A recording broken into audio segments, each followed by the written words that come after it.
Hello, and welcome to another episode of Philo. This is me, Amber Greenlee, and I'm going to be hosting this episode of Philo as soon as I get the music turned down a little bit. I am going to introduce my co-host, who is Robin Fisher, this fine lady right here. We love Canada. Yay, Canada! Yay, Canada. And so Robin Fisher knows way more about comics than I do. She used to host Onomatopoeia, which I swear I can pronounce. And then we have that's right. You got it right. I got it right this time. And then we have a guest artist today, my friend Zak Hennessey. Zak was in charge of the Dead Academy out here in Denver, as well as he did like all the art stuff for Elitch Gardens. And those were just the last two jobs in like the last 7 years. He's also drawn comic books and special effects and movies and like illustration and all kinds of craziness. That's awesome. And yeah, so we have the Black Hulk saying hello, Glitch and Robin from YouTube. So hi to Black Hulk. And then we have Kate. Yes, we have Kate Bird saying hiya. And so where we are in the story, we left off at this panel. And I'm going to... It was a cavalcade of spaders. Yes, they were looking very pleased with themselves after throwing Philo in Escher Jail. And so let me change out the music real quick. And I'll turn off our theme, and then let's just go to, I don't know, we'll do minimal house music. We'll see what that does. If it gets annoying, we'll change it. And so, yes, so the Spaders celebrate their win. Why are they celebrating their win? They're celebrating their win because they were on trial for the crimes against unreality. Where weren't you on March 10th? Pro bono Spader, their defense attorney, laid out the exhibits. The jury at Spader's conferred, and the verdict is handed out by the judge that he is guilty. He is sent to Escher Jail, cell block C. And so they look very pleased with themselves, and that's where we left off. So Zak, do you want to take panel 1? Do you want me to take panel 1? So what typically happens in panel 1? Do people say what they want to do, or do I just start drawing something? So we don't know what's going to happen in panel 1 yet, because we are going to figure it out with the audience. And okay. So sure, I don't care. Okay, so then that means I'm going to do panel 2. Jump right in. Yeah, so you're going to do panel 1, and then we got to figure out what your caption is for panel 1. So, right. So, okay, they're in Escher Jail. Are we going to stick with Philo? Is he playing a harmonica? Like dragging the cup across the bars? Like, is he even affected by the bars if he's in Escher Jail? Can he just walk through them? But then he'll split because you know how sometimes Escher has those paintings with the drawings of the people's faces, and it's like they're coming undone. Ooh, or they're crossed up. Yeah. And so if he tries to leave, that's what happens to his body. Kay says there's a buffet in his cell. And so sounds like everything they need. So maybe they wouldn't want to leave. Yeah, there's a buffet there. Yeah, maybe they don't want to leave Escher Jail. Kay says the buffet is in all different angles and there's food everywhere. I kind of like that concept. So I think Zak's caption should be there is a buffet in their cell. And then he has to draw the Escher cell buffet, and with the food everywhere. It's the damn salmon buffet, says Kay. Yeah. Well, it does sound like a really torturous thing. A smelly a smelly buffet in a confined space. Yeah. That the pirates stole. Well, wait a second. Okay, they are very far from the pirates at this point. They went ludicrous speed and through a Stargate. So it's like, I think this is a whole different buffet. yeah, I think this is I think that the buffet is just a theme throughout the story. But what happens after they see the buffet? Are they going to treat themselves to the buffet? Do they have a cellmate? Is there in the Escher Jail cell? Yeah, in their Escher Jail cell. The What if pirates it was stashed it Ronald there. McDonald? Kay says the pirates stashed it there. Eons ago? Yeah, so maybe the pirates are coming back for their buffet because they, to dig it up. Hey, Amber. Yeah. I installed your font, but I forgot the name. It's called Captain's Talk. Okay. Yeah.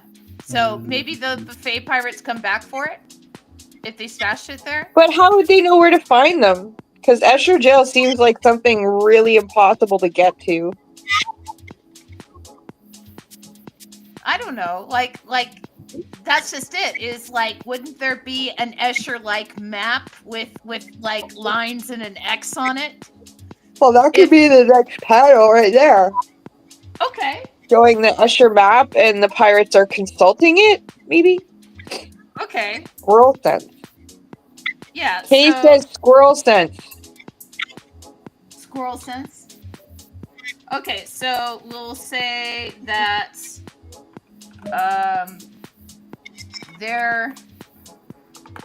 let's see. The buffet was stashed there by the pirates. And so, yeah, now I have to draw an Escher map. And we're just going to be chilling and drawing these things for like the next, I don't know, 5-10 minutes, however long it takes us to draw Escher buffets and Escher pirate maps. Oh, okay. Kay says that squirrels can remember things that they hid and where they are and sometimes not. So I think maybe the pirates have like a pet squirrel and that's its job, is to sniff out where the treasure's hiding. Let's see. I was thinking, like, if it's an Escher treasure map, like, I guess I could do your wraparound, right?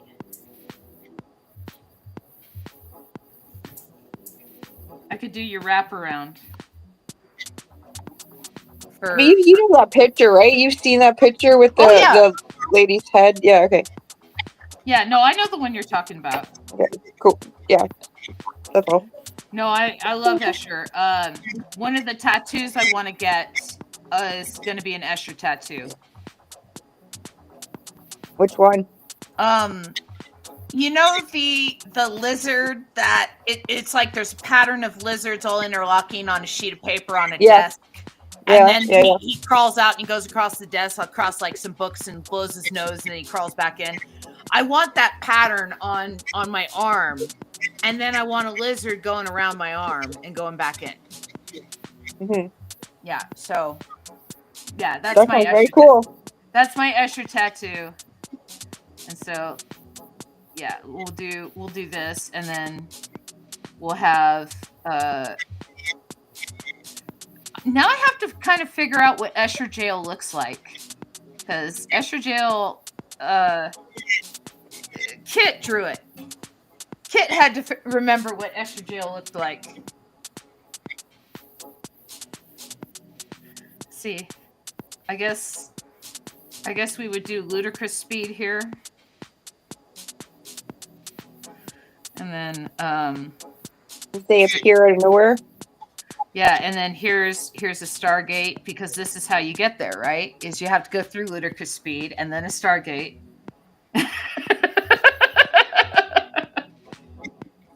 Right. I see. And then a Stargate. And then I guess we could do. Oh my gosh. No. Okay. I figured it out. We're going to do a James Spader blind holding justice. Holding the scales. Oh, Yeah. interesting. So that's what we're going to do. Because you have to go through the Spader's court to get there. Because this is the map, right? This is how they got there. And then yeah, and then the asteroids, right? We had to go through the asteroids. Now I have to figure out how to put this together. And then let me draw the squirrel and make him look like a pirate squirrel.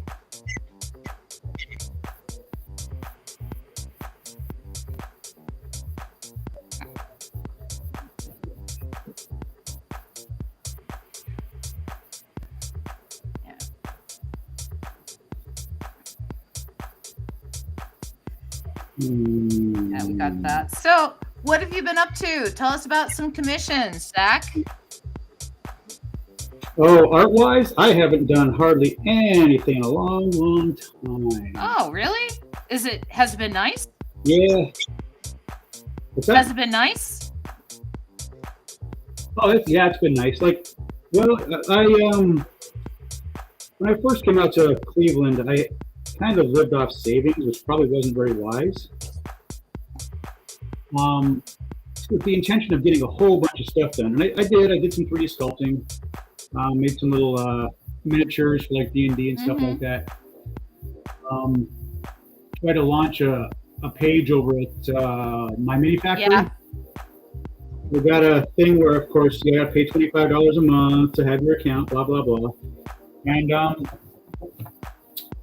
the problem is it's a flooded market right now. So you got everybody's doing 3D sculpting. Yeah. And so making, just like anything else right now, making yourself visible is not the easiest thing. And actually, that's the same with art. We got with all this AI garbage, it's harder and harder to be heard. Yeah. Because everything is so flooded with AI that you take 2 months a week or two to draw something, like put really great effort in it, and then at time somebody's turned out 1,000 AI images, and it's like, oh yeah, how does anybody see what I did? So it just makes it kind of hard to succeed out there. You know? Yeah, I think, like anything else, it's going to be a quality versus quantity thing.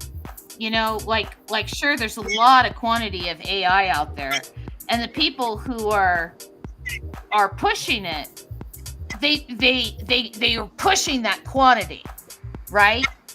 But the quality sucks, and people can sense that, And I mean, I've heard people that, like, when they realize an ad or something is AI, they go, okay, this is a product to avoid, right? Because that's true. I feel very similar.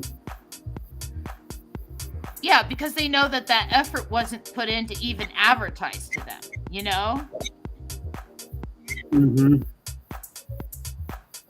It's just going to be a very interesting time for a while. Yep. So, I don't know.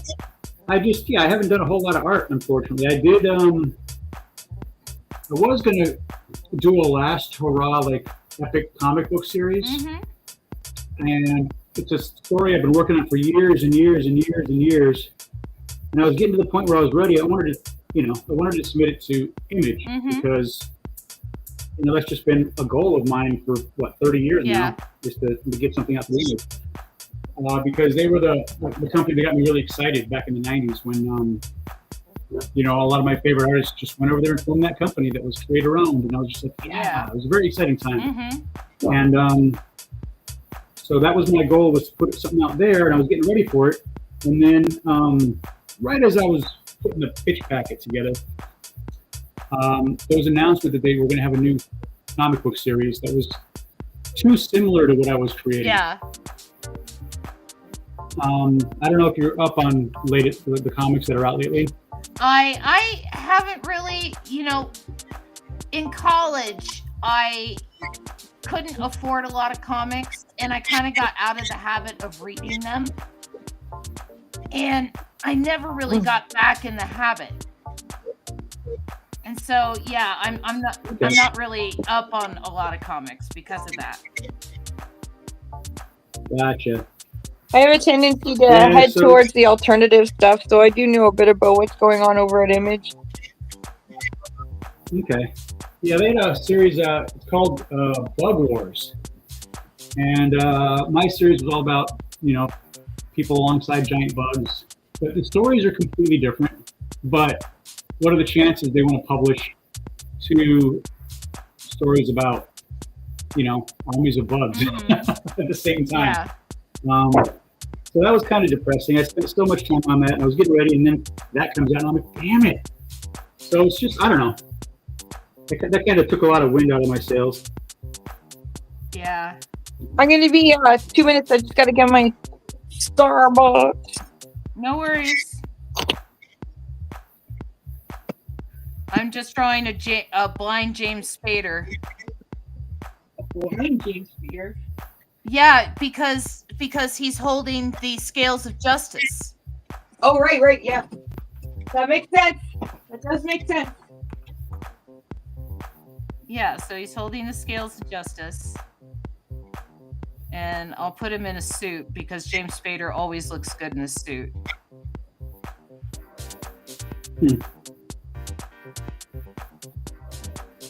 Yeah. Anyway, yeah, it was very interesting that we had just the Spaders come out of nowhere. No, I get what you're saying, but I also appreciate that, like, people are gonna make their stuff, right? And there's always gonna be similar things to your project, always, right? It doesn't matter what you make. There's always going to be something that comes out before or after where it's going to be compared to it, and someone's like, oh, this is similar, right? And that's just because there's only so many stories out there. Man versus man, man versus nature, man versus self, man versus society, right? There's only so many stories, right? And you can't hide from that comparison, right? So if you're not going to go with Image, then you should go with another publisher with your story. Agreed. Yeah. Hey, Amber, is there a good place where I can see reference of Philo? Yes. Well, can you send me something via Messenger, Facebook Messenger or something, so I can look at it? Yes. I will send it to you in chat here. And I'm going to send you to the Philo, like the Philo archives. Okay. There you go. He's just like a big nerdy guy. Yeah, I forgot to send out my invites today. That's why no one's here. We got Kay in the Black Hawk. I know. Okay, not no one. No, you're right. You're right. You do it for the people who are here. I learned that from Bill Burr in an interview with Seth MacFarlane this week. He was talking about in his early career in stand-up that, when he would show up and there'd be like 4 people in the room, he would go in with that energy and it'd suck, right? But then another comic told him, like, you do it for those 4 people in the room, and make them wish they brought 10 more people with them. And he's like, okay, yeah. Oh, so you do it for the people in the room. And so, yeah. And so I'm trying to trying to do it for people in the room. Let's see.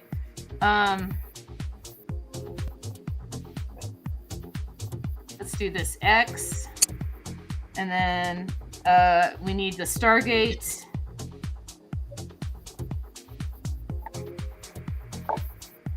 I've drawn so many Stargates, I don't need to look them up anymore.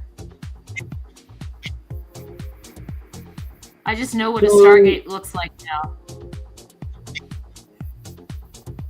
I was looking at last week's episode and the James Spader stuff. Did you not have the James Spader from Stargate, or did you?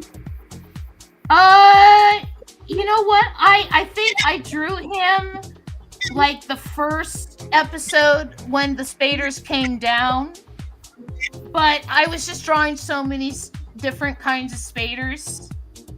Mm-hmm. Like I drew the. It was a Spader free for all. Yeah, it was a Spader fest. But yeah, I think it's fair to say that he was there. He just may not have been as prominent as he could have been. Gotcha. Yeah.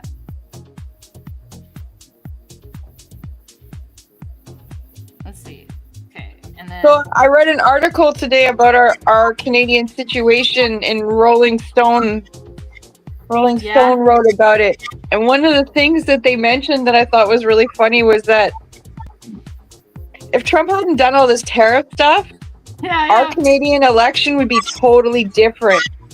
But because he did all that, he managed to like unite the French Canadians with us, like the rest of English Canada, which is unheard of, completely unheard of.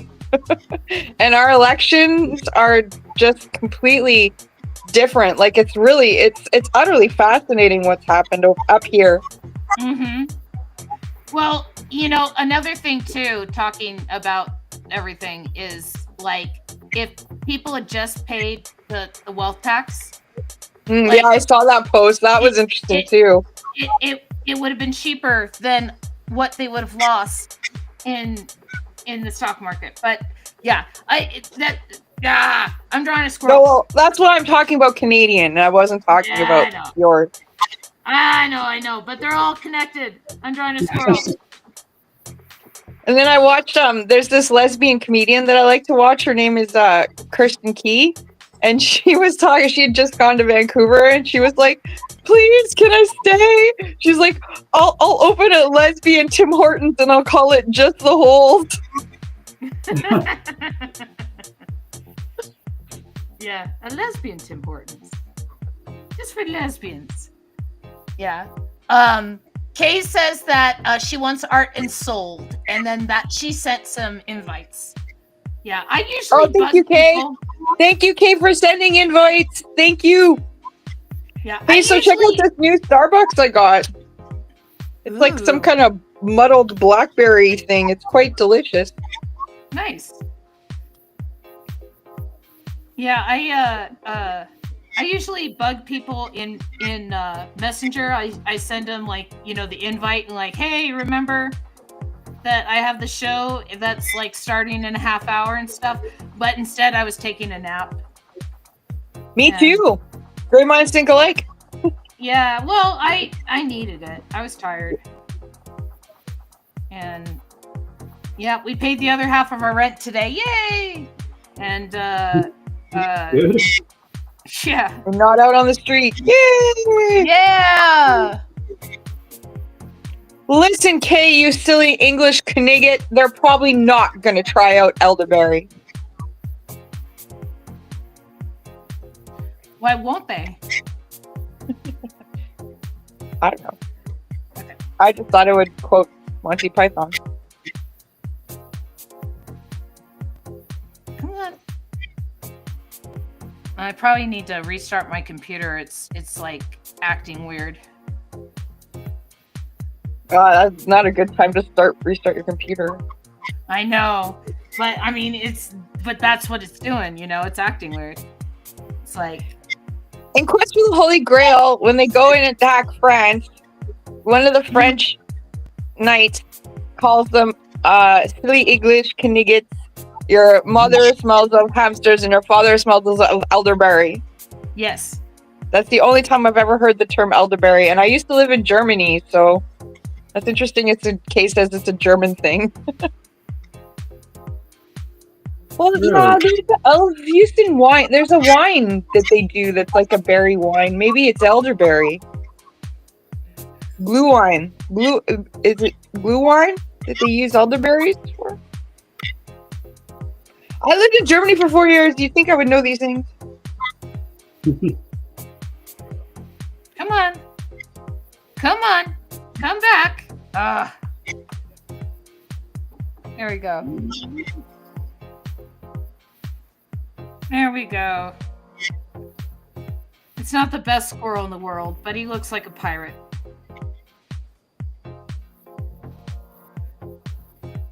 And I'll have him floating in space. So we know he's a space pirate squirrel. Have you ever thought of trying your comic at IDW or like Boom Studios or Oni? Well, I actually wasn't going to be. I kind of gave up on comics a while ago just because the market is really tough. Yeah, it is. On to other things. But as I was out here, I just got this idea. I was like, I've always wanted to, get published by Image. So why don't I just put something together to get published by? It wasn't. I don't know. Yeah. I don't know. It was just like I wasn't publishing the comic just to publish a comic with anybody. I was like, it'd be fun to work at Image. Yeah. Because That's fair. that was what I had as a kid, and it just never came true because I got sidetracked into other things like concept art, Making a living. character design. Well, yeah, having a crappy job during the day, do creative stuff at night. For a lot of my life, not all of it. Thankfully, there were times when I was making good money doing it, but there were also a lot of times when I was not. When I was working those crap jobs just to eat and pay bills. And you just get really, really tired and that's your life. Because you're, I don't know, you're just not, doing that one job where you can focus and pour everything into. You gotta do it on nights and weekends or at times when, you're exhausted from your other job. But, Hey, I have a new viewer. What's that? Oh, hi, Pippin. How are you doing? It's the nights and the weekends thing. Baby steps still climb the mountain, and I know it's like, man, I'm not getting anywhere. It feels like you're spinning in circles. But if you continue to move forward with baby steps, you will eventually climb the mountain, right? All you have to do is just keep moving forward. If you look back, you'll see how far you've come. And, the only way that stack of pages, if you're working on a comic, right, is going to get done is if you do them. The only way that book is going to get written, if it's a novel, and edited is if you're going to do it. Hi, Tangent. The only way that, like Philo's going to get done is if I invite people to be here on Tuesdays with me, right? It's this constant thing where you have to kind of be disciplined to make the time for that thing that you want to do, And I think that a lot of I'm not making, money at this has clouded people from the joy of creating. And I think that people need to remember how to separate that, is that sometimes it's just fun to create even if you're not making money. Sometimes that's what you need to do. And then if you do self-publish or you do go with the smaller publisher or whatever, that's just sharing it with other people. That's not I'm going to make a killing doing this. It's just going look, I made this thing and you might like it too. And so that's kind of how I see it. Yeah, all right.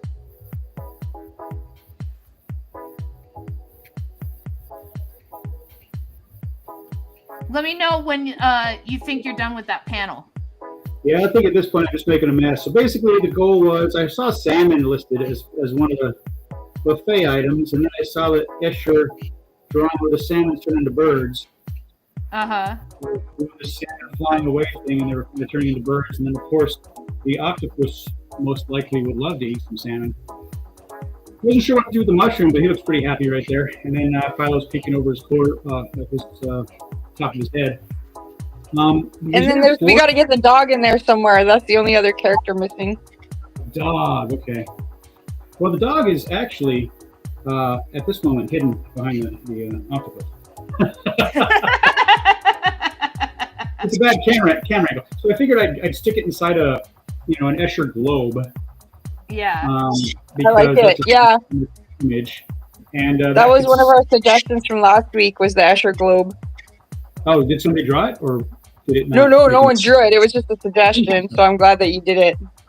Yeah. So essentially, since I figured a prison, they could be trapped inside the globe, and maybe that's James Spader's hand holding it, laughing.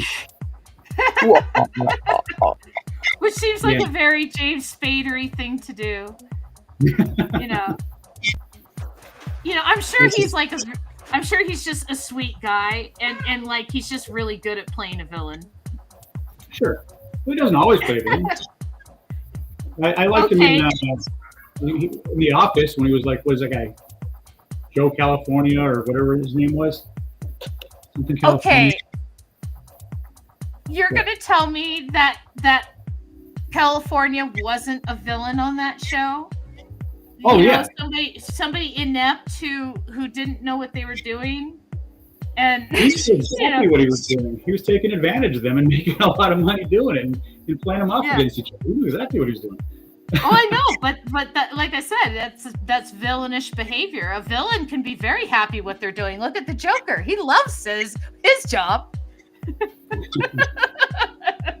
was a good guy in Stargate. He was a good guy in Stargate. Can you name another movie where he plays a good guy? Technically, he's kind of a good guy in Blacklist because he's always like helping out that main character there. That's not his daughter. That could be his daughter. I don't know. I got really, really fed up with that show by the second or third season.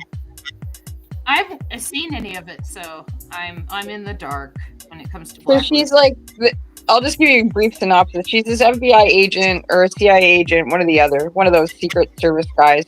And she gets called in, and it's because there's this dude that James Spader plays, and he's like this massive Machiavellian kingpin kind of guy whose fingers are in every pie, and he keeps like feeding her all the bad guys on their blacklist. But it's like you don't know if he's like her uncle or her dad or a dad's friend. Like it's this weird, convoluted, familial thing. The Black Hulk says Robert California was James Spader's character. Robert California. Okay. Cool. Yeah. Papin says, "Hey there, can't talk a lot, but came by to say hi." Oh, that's very nice. And then Tangent says, "Hayla, Amber, hi, Amber friends." And then K-Bird says, "Hi, Tangent." So yeah. And then the Black Hulk says that I guess James Spader was a good guy in True Colors. True Colors. I think that's that cop movie with. Isn't that cop movie with Sean Penn and Robert Duvall? I haven't seen it. Something I'm realizing is that all of his good roles are in the early part of his career. Yeah, well, he was a dink in Pretty in Pink. He wasn't nice. Yeah. That was probably one of his first roles. Was he in any of those S.E. Hinton movies? It seems like he should have been in at least one of them with all those boys. Here, let me look him up on IMDb.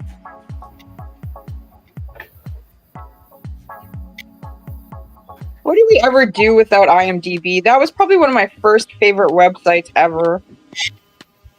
IMDb, Wikipedia. Yeah. And gosh, I'm trying to think what else. TV tropes. TV Tropes is Oh, a yeah, I've used really TV good Tropes. website. Yeah. Okay, so I am done with panel 2. I'm going to move on to panel 4. What is 3?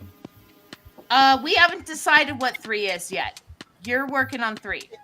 Was he a Okay. good guy in Boston Legal? Because I never watched that show. He was a good guy in Boston Legal. Boston Legal was the bomb. Yeah. Okay, so Well, I watched the panel 2 school one, okay? It was a whole series of Boston TV shows, and I watched the school one. It had better actors.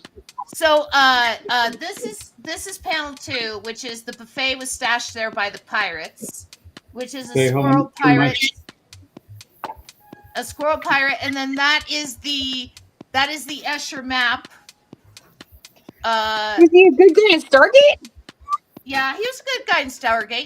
He was Daniel. He was the translator. He was the one who figured out how to open up the Stargate. Yeah, he went in Oh, with the True military. Colors isn't that cop one. It's something different with John Cusack. Okay. All right. So what is panel 3 for Zach? And I would not be sad if we left the Escher prison. Well, that's just it. Is we know that the buffet was stashed there by the pirates. Do the pirates show up? I think that the pirates might show up, and it might be like you know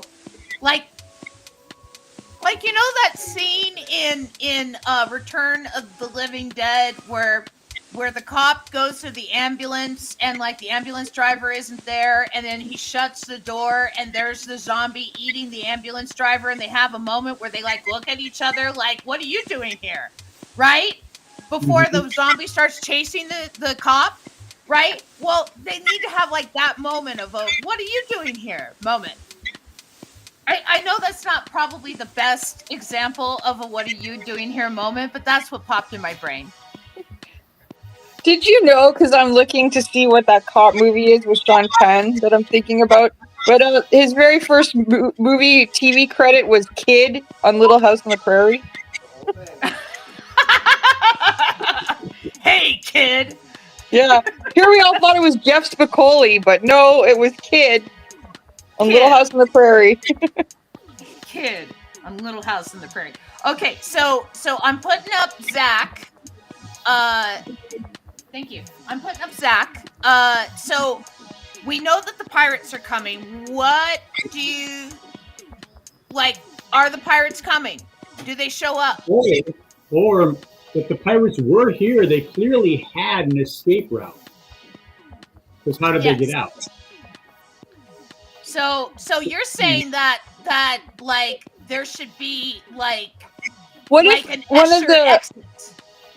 What if they started unraveling one of the bandages, and then at the end of the unravel, there was like a black hole that they could go through? A bandage? I think I missed the bandage. What bandages are we talking about? Like when they go through the prison, they turn into like two-dimensional ribbon-shaped people. Oh. And then when they unravel, it creates a black hole. I don't know. Just throwing ideas out there. I'm thinking something like there's a buffet there, so they need to eat. The pirates put the buffet there.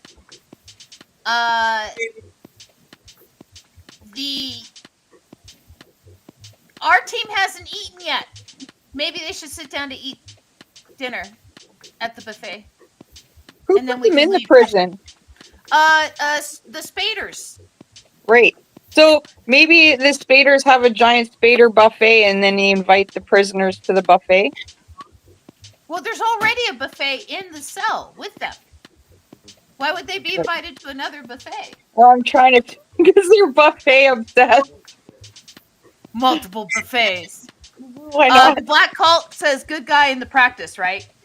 Yeah. The practice. He was a good guy in the practice, and Boston Legal was a spinoff of the practice. It's the same character. He came in actually. Well, wait a second. No, in the practice, he came in as an antagonist to the practice. but everyone liked his character so much they made a show around him that was Boston Legal. Oops. Yeah, but okay, but we're sitting here when we should be drawing.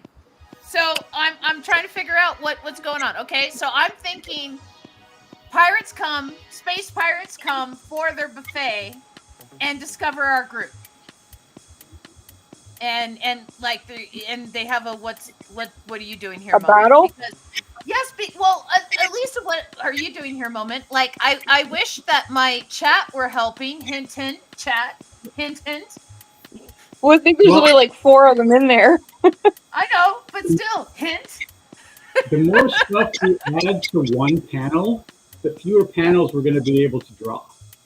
I So know. if we've got a buffet full of 10,000 items and 100 pirates running in and all of this, like, that's going to be like, we're going to get 2 panels done.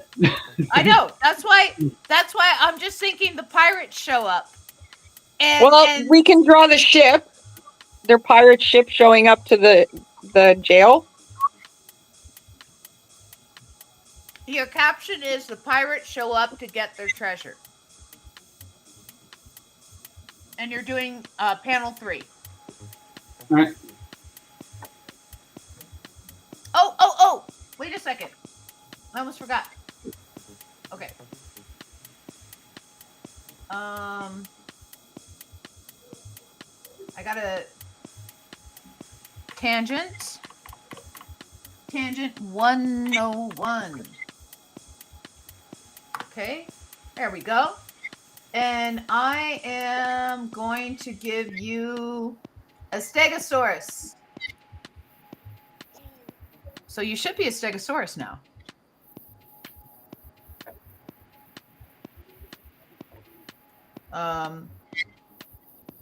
You should be a stegosaurus now. There you are. Now you're a stegosaurus. On my page, just kind of showing you right here. I'm trying some new things because I got affiliate. And one of them is that I got these stream avatars. And so some of my people that are here all the time and stuff like that, I'm like trying to get you guys stuff. And so like Tangent, you're here all the time, so I got you the Stegosaurus. And I'm gonna get one for K. K Bird, Toast, Net 05. Okay, and then we'll spawn something in for you. And you're gonna be a Velociraptor. So now K is a Velociraptor. And I saw Pine Fox earlier. But that was earlier. Okay, and then Papin 3D is sticking around. The Black Hulk says, I keep imagining a Spader parrot. And then True Color is good guy in the practice. Okay. So anyway. So the pirates show up to get their treasure. What is going on in my panel now that the pirates are showing up?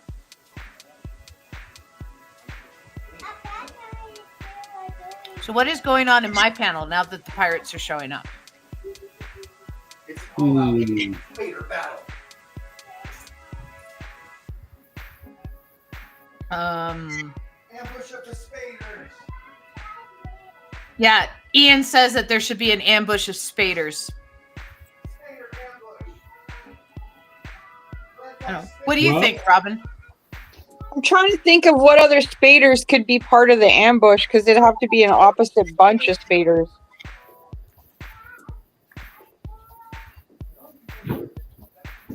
Maybe like all the animated characters he's ever done, or we've already done Ultron, or maybe like the dark universe versions of the spaders. Dark universe versions of midget versions of the spaders. Or sorry, little people versions of the Spaders. So Dinklage tried to have his cake and eat it too with Snow White. You know, Okay. at first he said this is an affront to little people that we still have this story and we're still telling it, and how dare they that they still tell this story. And then he said it was an affront that they had the digital motion capture characters and they didn't hire little people, and that they should have hired little people like him to be in the story. So it's like, do you want, like, if you don't want the part to be there but you want the part, like, yeah, he wanted his cake and eat it too. It's very interesting. What if the pirates that showed up are all bird versions of Spader? Because the Black Hulk was like a Spader parrot. We could riff off of that. If they're all bird versions. Yeah. Well, pirates have parrots. So there could be a pirate, Spader. But what if they're all pirates and they have a Spader on their shoulder? Wait, so these pirates have appeared before. Yes. What were they when they appeared before? They were buffet pirates. They stole the buffet from the space cruise ship that our crew was on before. So that's the tie-in with the buffet, is that they stole a buffet. Yes, they steal buffets. Stole buffets. Okay. I'm just thinking, what, they escape? Are they not like humans, or what are they? Are they? They are rando. They are randos. You can draw whatever you want. Just make it a pirate. They're space pirates. Okay. Yeah. So it's like we've had brains in jars with tentacles and eye patch on it, and that was one of the pirates. And then I also did like a fish in a jar, and I don't know. I'm trying to think like some other things. But I'm thinking they escape together. Like, I don't know. I'm trying to do this. Come on, guys. Help me out, chat. Help me out.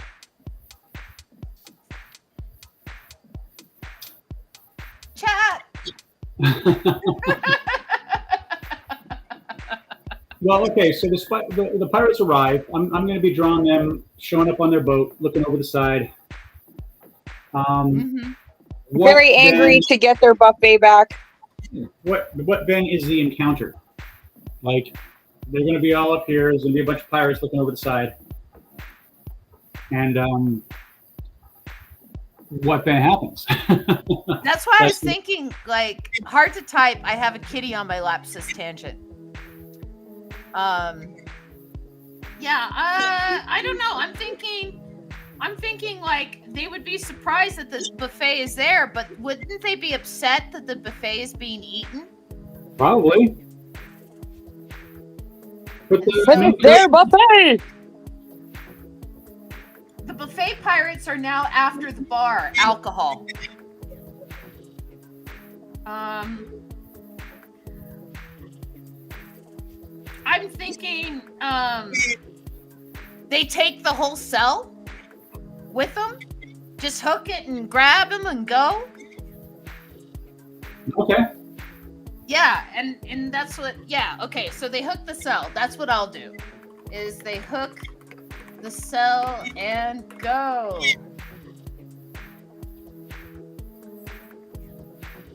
Yeah. Okay. So that's what I'll draw on my panel.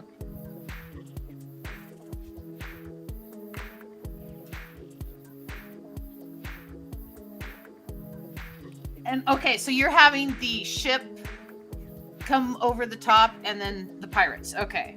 Yeah, these pirates, they just showed up, and they're looking over the side of their boat.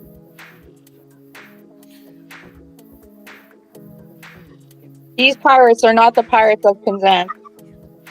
No.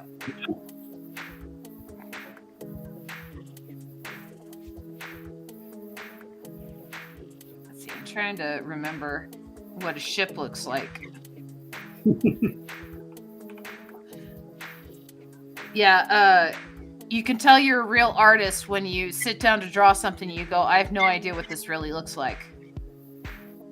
You know, like a bird or something. You're like, what do birds look like? What do beaks look like? What do eyes look like? I don't know. Hey, I learned a really interesting animal fact the other day. What's that? Apparently, nobody knows how eels procreate. That every time they've tried to figure it out, the eels go to a super secret spot and they don't see anything. When they've put trackers on them, the eels somehow manage to ditch the trackers and then go off to their super secret spot. So they have no ideas how eels procreate. It's pretty neat. You would think they would have figured that out by now. Like why wouldn't they just get them in captivity? Watch. Maybe eels won't procreate in captivity. There's a lot of animals that won't do that. Like pandas. Pandas don't like procreating in captivity. Yes, I know. That's why they create panda porn. Yeah. Yeah, that's why they create panda porn. But there's a very specific reason why they don't. And actually, I think that during COVID, they discovered that they were having sex because there weren't people watching them. Mm-hmm. But the thing about pandas is pandas should have died eons ago because they've evolved into the most useless species ever. You know, they're bears. They're supposed to be eating meat, and they've evolved to make their diet only bamboo so they don't have to hunt. But the bamboo has like virtually no nutritional substance to it. So they have to eat so much of it to even survive. And they're eating it during the winter when they should be hibernating. Literally the only reason pandas are still alive is because everyone thinks they're cute. Any species that refuses to procreate does not deserve to survive. I'm sorry. Your whole purpose in life as an animal species is to procreate. No one is keeping pandas alive because they're waiting for the next painting masterpiece. You don't know that. No, but I mean, they keep elephants alive for that reason. Elephants paint with love and passion. Well, maybe there's a Van Gogh panda, we just don't know it yet. They've done all kinds of experiments with elephants and stuff, and there was like this one elephant that was caught when they were very young from the Serengeti, right? And parents were killed when it was caught, and it was caught as a calf. And when they gave this elephant as an adult in its 60s paint and canvas, it painted the Serengeti, and it painted its parents dead, and it painted these memories that it had carried for 60 years. That, you know, it was just like the people that gave it paint didn't expect that it missed the Serengeti, it missed its home, you know, and that's all it wanted to see was home, and it missed its parents. They're them, orcas, and us. We're the only species that have memory, and we pass down our memories. I don't believe that. I think more species have memory. I just think that humans have not given them the benefit of the doubt that they can convey that knowledge to others. You know, it's like you know, going back to elephants, for the longest time, they thought elephants had genetic memory and weren't communicating the information, right? But now they realize that elephants are able to communicate the information, that they actually have a high enough brain function to have language that we don't understand. But for the longest time, humans thought that they were so superior that only humans had language. So, you know, of course, it must be a genetic memory of why elephants know that these watering holes exist that only their grandparents visited and they've never been to. No, it's because their grandparents told them that those watering holes were there. You know, it's I don't know. I think that it's a lazy assumption to think that humans are the only ones capable of higher brain function, you know? Mm-hmm.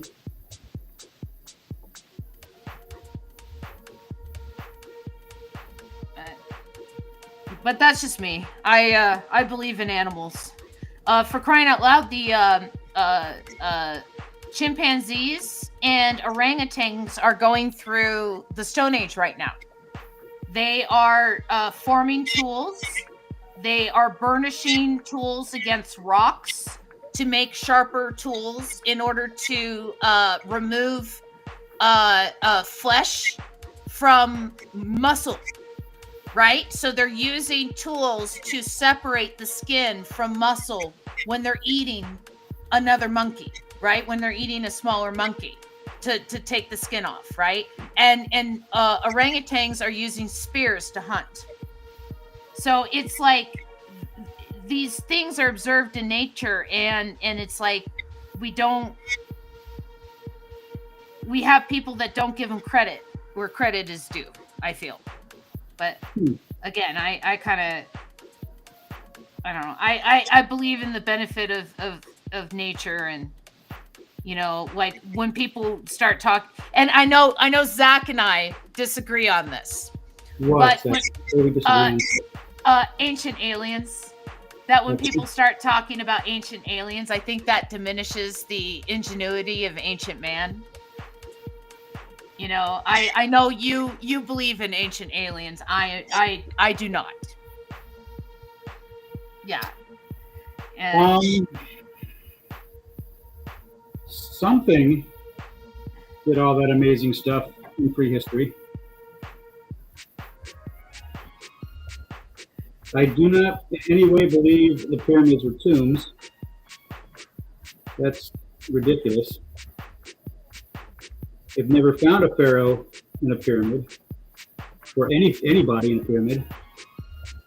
But they hold on to that narrative, which is really annoying. No, but there are ancient Egyptian and Greek and Roman records that refer to them as tombs. Are there though? Yeah, there are. You know, there when Cleopatra created Egyptology, and she told her scholars to go and study the pyramids and stuff, and to find out the knowledge that they could about the pyramids, because by that point they were already thousands of years old. They went into their records, and their records at that point copied from their records the fact that like it was tombs in the ancient Egyptian records that were just papyrus and stuff that are now defunct and gone because they've been destroyed by time. But we have the Roman era Egyptian records from Cleopatra's time. We still have those records, and those ones refer to the old ones that she said, hey, go study these things, find out what they're for, why were they there. You know, she's a smart lady. She knew that they had been there for forever, and people kind of forgot what they were for, and they were tombs. You know, they also the Romans and the Greeks. There's 700 years difference between the end of ancient Greece and the Hellenistic period of Rome. I won't talk about the quote unquote start of Rome, because that's debatable about, you know, Remus and Romulus. Yeah, Remus and Romulus and stuff, and it's debatable about actually when Rome started. But we'll talk about the Hellenistic period of Rome, because that was the start of Rome's greatness, right? During that period of time, right? Ancient Greece, and that like 700-800 year period of the ancient Greek records that the Romans like kept hold of. The ancient Greek records refer to it as tombs, and then the Roman records also refer to them as tombs. And so it's like we have from multiple places around the area, thousands of miles apart from each other, referring to the same thing as the same place. And a lot of Middle Eastern records, not Islamic records, but like from the cults that existed in the Middle East at that time. Like I'm trying to remember the name of the cult, but it was the All Father. They believed in like a sky god, and it was the precursor to the Judea god, of this like sky god All Father. Yeah.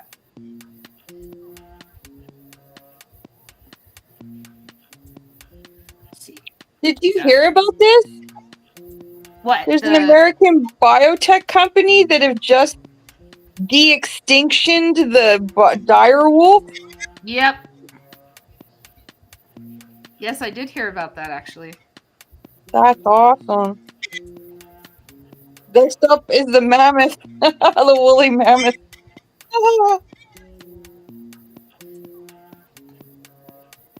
Like the dire wolf, like how they did it, they said, is they pulled DNA out of huskies, out of different species of dog, out of wolves, and like out of like foxes and stuff. And it's like, so are you making? No, they're not true dire wolves. You're right. Yeah, it's like, are you making it, or are you like recreating that DNA? They say they're recreating the DNA, but it's kind of like feels like a choose your own adventure.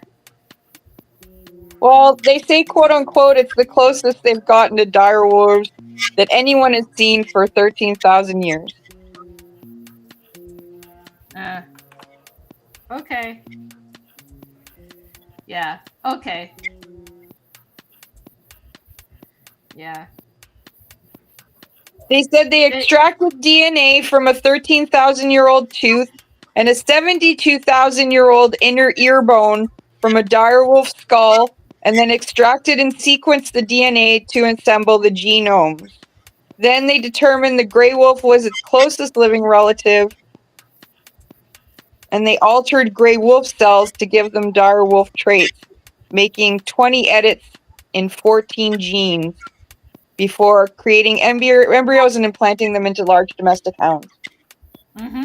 The large domestic hounds are the huskies. Yeah. 3 of the 8 dogs used as surrogate mothers gave birth to dire wolves, and the mothers were then adopted out anonymously through the Humane Society. So somewhere out there are families that have adopted a dog that gave birth to a dire wolf and they don't even know. And incidentally, to bring it all back to our earlier conversation, the 2 male pups were named Romulus and Remus. Aw. Of course they were. Beginning of an empire.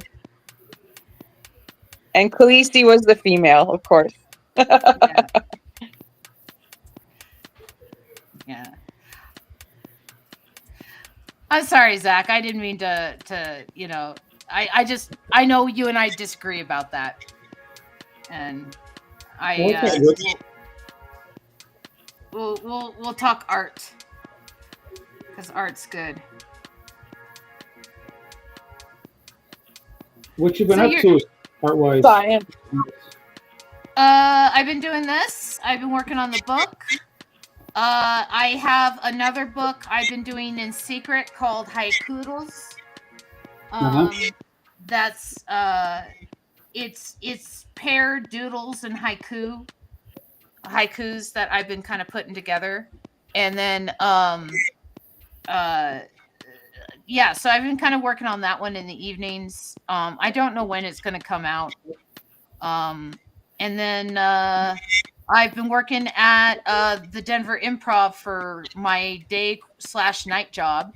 And then I've been teaching classes at Parker Pace Center for culture and enrichment classes. So I've been teaching classes to like kids and retirees and stuff about like comics and art, and like this is how you do a figure life study. This is how you do still life, that kind of thing. So yeah, so I've been busy with my 2.5 jobs. And then of course being a mom, my daughter. How's your daughter now? She's got to be like what, in her 20s? She's 24. Yeah. Yeah. She's actually in the other room. Yeah. Yeah, when I was working at Elitch's in the creative arts department, they needed. We were taking the antique carousel horses, and they needed to be refurbished, redone. And so I brought her to town. She was out in Connecticut. I brought her to Colorado, and because she loves horses and she does art-related things, so I brought her out to Colorado. And she would take the horses, she'd stand them down to the wood, and then fix any damage, and then repaint them.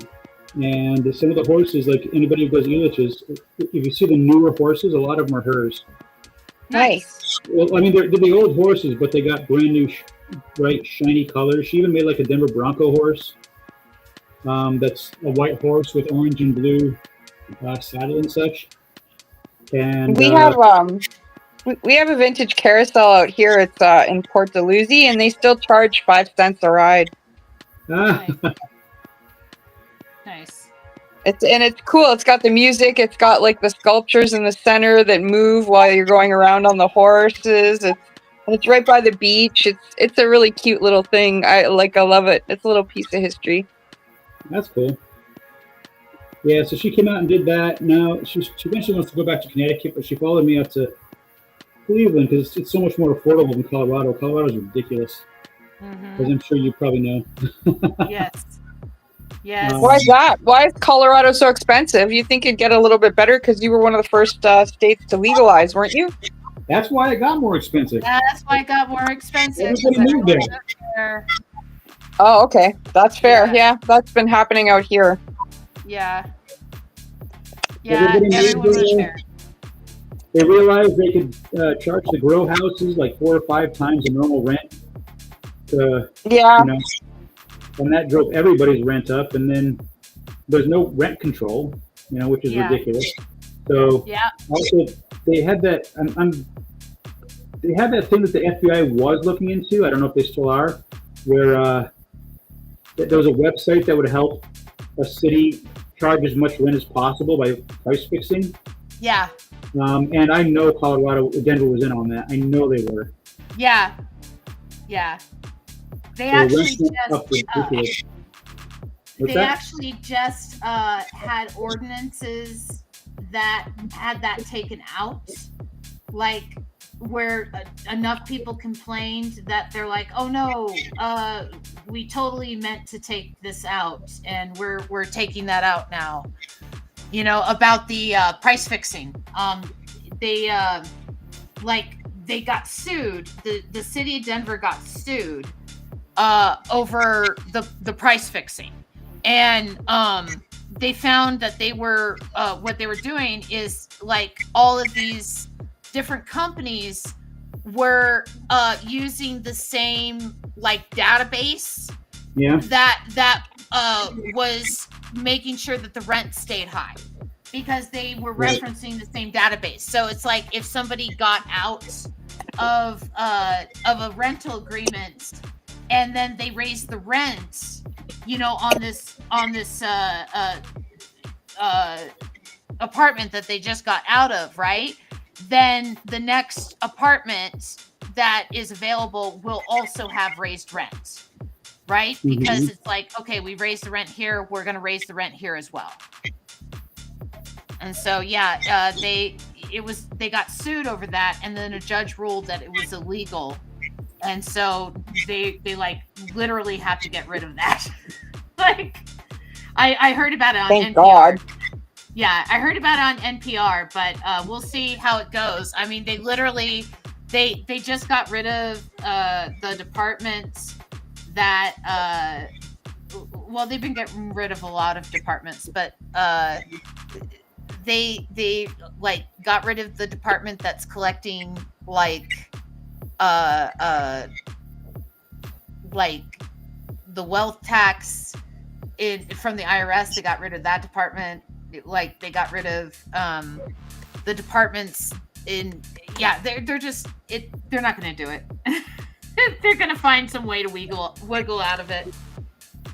They always do. Yeah.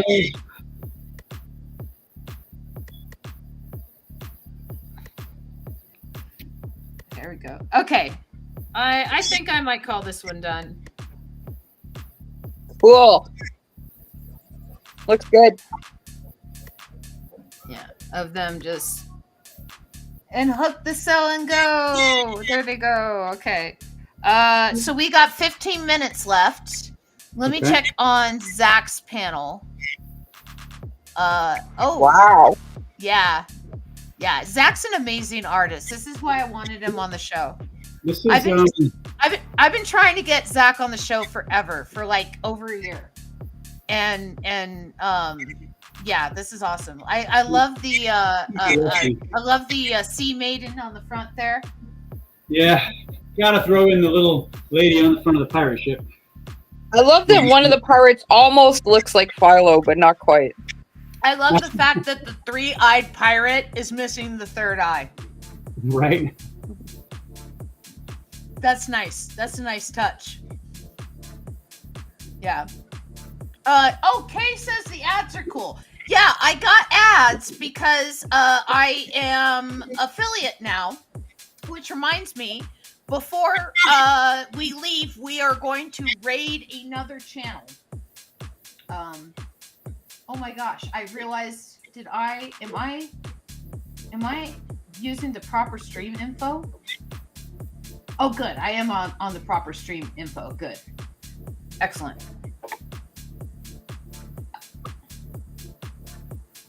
Yeah, okay. So yeah, you're doing pretty good pirates there. Yeah. I feel so rusty though. The one on the right kind of looks like Electra. I can see that. Yeah. Or Calypso. Calypso. Or is it Lady Deathstrike that has all those dreads? Lady Deathstrike does have dreads and a little headband like that. You're right. Yeah, okay, so I'm thinking of Lady Deathstrike. Not Calypso, sorry. Yeah, My Lady mistake. Deathstrike was part of the Weapon X program. Yeah. Yeah, that's why she has the long fingers and the adamantine in her long fingers. Oh, good night, everybody, says to Black Hole. Good night. Thanks for I'll see you coming. later. You need to post more on Instagram so I can like your pictures. And your dog is cute. And I will like your pictures on Instagram. I will. I'll do it. I promise. Okay. Let's see. I think I might have enough time to draw another panel since Zak's still working on this one. I'm pretty much done. Okay. We, like I said, we have like 15 minutes left. It's not really enough time to draw a panel and try and figure it out and stuff too. So we could just shoot the breeze and Yeah, talk that sounds and like, yeah. And we just haven't talked in a while, and like, you know, like, what are you reading these days? Oh my goodness. Actually, I read a really good book. Are you familiar with Jay Kristoff? Not off the top of my head, no. Okay, he wrote a 3-book series about a world where there is really no darkness. There's like 3 suns, Mm-hmm. and it's always daylight. And the main character is this young girl who, when she's in darkness, has like extra powers. Because she's related to, I don't know, it's a long story. But anyway, great story. But his newest story, okay, so I haven't had any desire to read a vampire story in quite some time because vampires took a horrible turn some time ago and became just pretty and nice and misunderstood and blah, blah, blah, blah, blah. I don't really care about that. They're supposed to be like these horrible monsters that suck people's blood and kill them, but then they became like too sexy.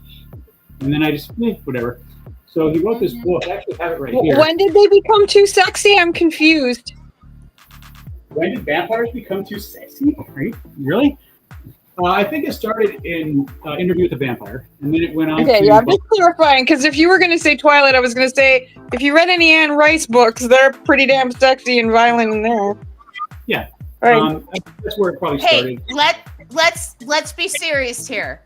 Once Bitten was a pretty damn sexy movie, and that came out before Interview with the Vampire.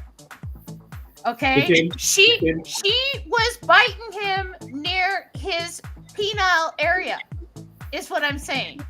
That was a pretty sexy but Interview with a Vampire was a book long before Once Bitten came out. That's true, but I did. Because I was talking about the book, I wasn't talking about the movie. Okay. Anyway, so this is the book. Let me see. It's called Empire of the Vampire. And these vampires are horrible, horrible creatures. 1976. I didn't realize this was that old. Yeah, Vampirella says Paybird. Vampire. Vampirella was always a sexy vampire. Her action figure, which I own, is famously and notoriously known as having the best ass out of all the action figures in the world. So Vampirella is pretty damn sexy too. Yeah, Vampirella and Lady Death were always very sexy. Oh. Lady Death was a vampire? No, she wasn't a vampire, but I just meant she was just a sexy girl, independent comic character. You know, like I'd always see Lady Death and Vampirella like advertised next to each other in comic shops and stuff. But I digress. Anyway. Yeah. Anyway, I like the idea of vampires being these horrible things. Yeah. Yeah, maybe they are sexy, but they're going to suck your blood out and kill you. They just became too, I don't know. I wasn't thrilled with some of the ways in it. But this book's pretty brutal, pretty intense. The main character is half vampire and hunts them down, and it's just really well written. This guy, he writes some really good books. So it's really good. Yeah, sir. Gosh, what else have I been reading? I haven't had a whole lot of time to read. I've been buying a lot of those Humble bundles. I don't know if you're familiar with those, but they're like, I bought a Humble bundle that was about, which was the last one? I buy so many. I buy all the Pathfinder ones. I buy, they do often have many different role-playing games. I think there was what's it called? It's the Call of Cthulhu game where they actually hunt. There's a paramilitary organization that hunts monsters. Delta Green. Yeah, they have one. That game was so freaking complicated with all the rules and stuff, but I had a lot of fun painting the miniatures. The Call of Cthulhu game. Yeah, and then we ended up using the miniatures for other creatures in our Gloomhaven game. And so we were fighting some kind of like fire beast or whatever, and then I'd use like one of the Call of Cthulhu characters in there instead of the paper figure. Yeah, so I had fun with the miniatures, but I remember Ian and I took it out one afternoon to play it. We took it out at like 2:00 in the afternoon, and 6 p.m. we had the game set up to play, and we still didn't have the rules quite down, and we were like, fuck this game. Like, we spent 4 hours just setting up the game, and it was like, no. And I mean, we had 2 people over that we were going to play with and stuff, and they were just like, no, we're not doing this. We ended up playing like I don't know. I think we ended up playing like D&D or something. Like Ian had like a quick 1 session dungeon or something. And so yeah, he just DM'd for the 3 of us. But That's cool. Yeah. So between Humble Bundle and there's another one called Bundle of Holding, which is you don't get as many. Like with Humble Bundles, you might get like 40 PDFs from a certain game for like $20, which is ridiculous. But I got, let's see, what did I get? I got some World of Darkness role-playing games. I got the Witcher role-playing games. There's one called Wild Sea, which is really cool. It's like the world is covered with a big forest, and people sail boats through these tree branches and leaves, and the boats have like blades or like chainsaw blades that pull them through the trees and stuff like that. And it's just it's a really insane world. Warhammer 40K,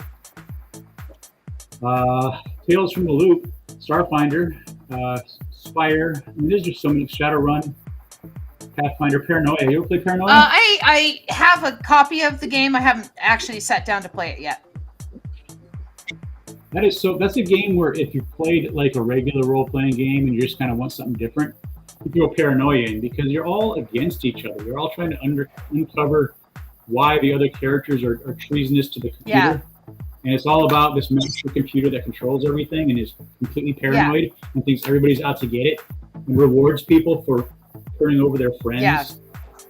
And you can go up in rank by uncovering like the treasonous things the other players are doing.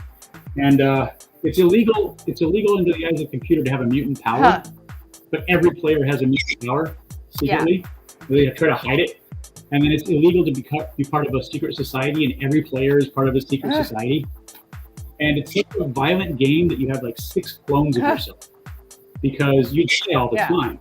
So what happens is you die, and another clone is popped out of the vat and shot through tubes to your location. So you don't have to make a new character. You just have the same character as just clone 2, or clone 3, or clone 4.